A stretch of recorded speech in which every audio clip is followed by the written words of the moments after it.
Well, good morning, everyone. I trust that everybody is well. My name is Willie Lawson. Today, we're going to talk about something that might sting a little bit, not because it's untrue, but because it's true and in the way that it reveals a very bad habit that we've developed in conservative media. Now, I'm talking about our fascination, our obsession, really, with what's being said on CNN or MSNBC, on The View, or any other left-leaning outlets that dominate the old media landscape.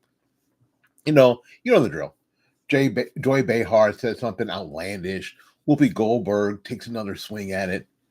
Con- You know, people like Don Lemon melts down about Donald Trump. Anderson Cooper rolls his eyes. Whatever it is, within hours, the conservative um, commentary is on fire with clips, takedowns, and rants. The algorithm lights up, the audience is not along, and the money flows. That's where I want to sit right now. Because the truth is, while it feels good to swing back, and while it gets clicks, this constant reaction cycle keeps CNN and MSNBC and even some of the daytime gossip shows in the center of the cultural conversation. They set the stage and we play our role as the foil. Now, I'm not sure that's where we need to be. So let's be honest. This didn't come out of nowhere. Because for decades, the mainstream media has set the narrative. They decide what counts as news, they frame the questions, and they define what the reasonable middle is supposed to sound like. Right? So naturally, conservatives started responding. People like Rush Limbaugh built empire, an empire by exposing media bias. Fox News launched itself by saying, "We report, you decide." Meaning we're going to show you what the other side won't. But fast forward to now, and it's almost like conservative media has become dependent on the mainstream just to function. Entire segments, sometimes whole shows, are nothing more than reaction reels. Let's see what Joy said today. Let's laugh at the CNN ratings collapse. Let's dunk on the MSNBC spins. And the audience loves it, right? There's something cathartic about watching people who think they're smarter than you get taken down a peg. It scratches that itch. See, you're not crazy. They really are this bad. Right? But there's a subtle problem. When our media lives in reaction, the other side is still in charge. They choose the topic and we just answer it. They throw the pitch, we swing. It's their ball game. Even when we hit a home run, that's the pattern that we're trapped in. All right. So what's the cost of this reaction cycle? First, write this down. Oxygen. Every time we run another look at what CNN said clip, we're amplifying CNN. We're reminding our audience that CNN somehow still matters. Even if we swear it doesn't. We keep those brands alive in the conservative imagination, even when their actual ratings are tanking. Second, write this down. Distraction. While we're busy reacting to The View, local governments are raising taxes. State legislatures are passing woke educational policies. And Washington is shoveling billions of dollars overseas. How much of that gets missed because we're locked in a gossip loop about some daytime talk shows? Third, write this down, addiction. Outrage is easy. It's the fast food of media. It tastes good in the moment, but it leaves you hungry. And just like fast food, it's cheap to produce. Pull a clip, yell about it, upload it. But in the long run, it's not nourishing. It doesn't build any understanding or strategy or vision. It just keeps people mad. And fourth, write this down, dependency. If mainstream media vanished tomorrow, if CNN folded, The View got canceled, and all of them moved to Lithuania, how many conservative shows would have nothing to talk about? How much of the conservative media machine is really built on patriotism, not independence? Because that's the cost. They're parasites. All right. Now let's imagine what being left. Let's imagine what's being left on the table. Okay. So while we are reacting to Joy Behar, what aren't we covering? We're not covering the small town in the Midwest that just fought back against gender ideology in schools.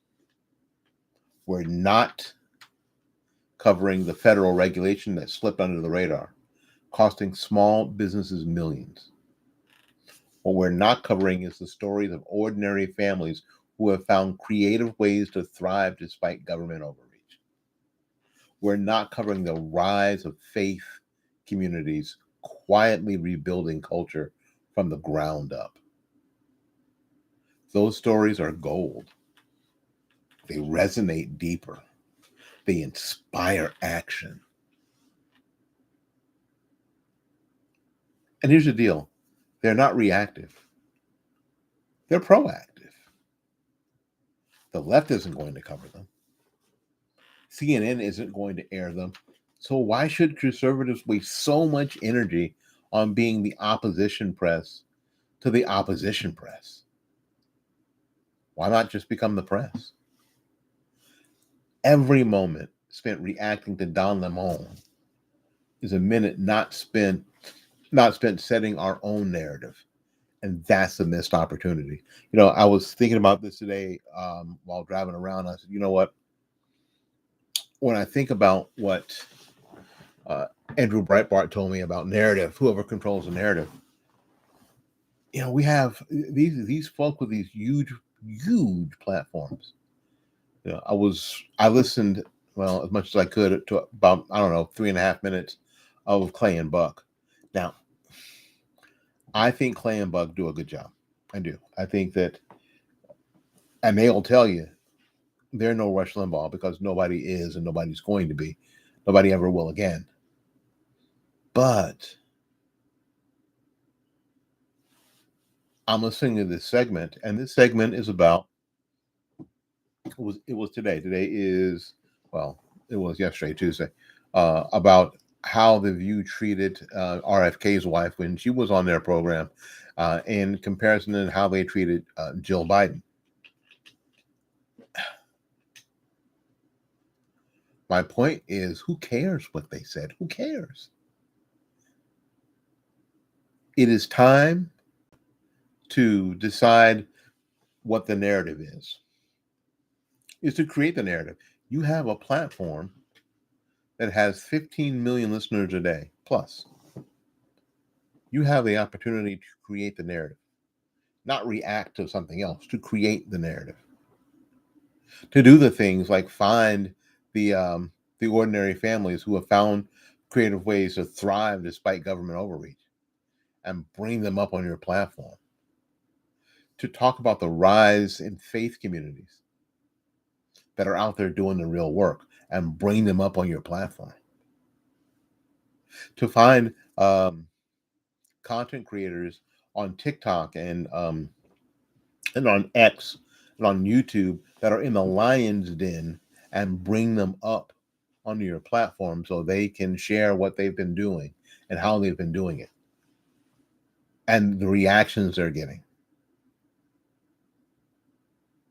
This is the opportunity you have. And every minute spent reacting to Don Lemon or Whoopi Goldberg is a minute not spent on this narrative. So, what's the alternative?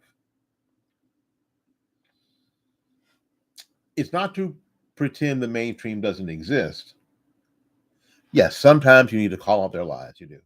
You need to expose their spin and mock their absurdities. But the alternative is balance and maybe even a reset. What if conservative media adopted a simple rule? For every minute of reaction, produce 2 minutes of original reporting or original thought. So instead of saying, what did Joy Behar say today? We ask, what's happening in our communities, our churches, our schools, our economy that needs light right now? What if the real goal wasn't just to rebut the left, but to reframe America's future on our terms? That's the alternative. All right. Here's the challenge to both the media and the audience. The media, are we willing to do the hard work of finding and telling new stories instead of living off the scraps of the mainstream? Are we willing to lead? Now, to you, the audience, are you willing to support content that doesn't just outrage you, but informs you? That doesn't just feed the algorithm, but feeds your understanding. That might not make you laugh as hard in the moment, but makes you stronger in the long run. Maybe this isn't just about what we cover. It's about who gets to set the agenda. Do we want to be chained to the mainstream or do we want to break free? All right, let me land this plane here. It's late. Conservatives have built an entire media ecosystem, but too often we act like shadows of the very network we despise. We complain about CNN's bias, and then we build half of our content around reacting to it. We laugh at The View and then replay their clips more than their own viewers do. That's oxygen. That's dependence. That's distraction. Because if we want real change, if we want to lead instead of follow, then the answer is simple. Stop shadowboxing. Start storytelling. Yes, hold the left accountable. Yes, expose their lies. But let's not confuse reacting with leading. Let's not confuse outrage with strategy.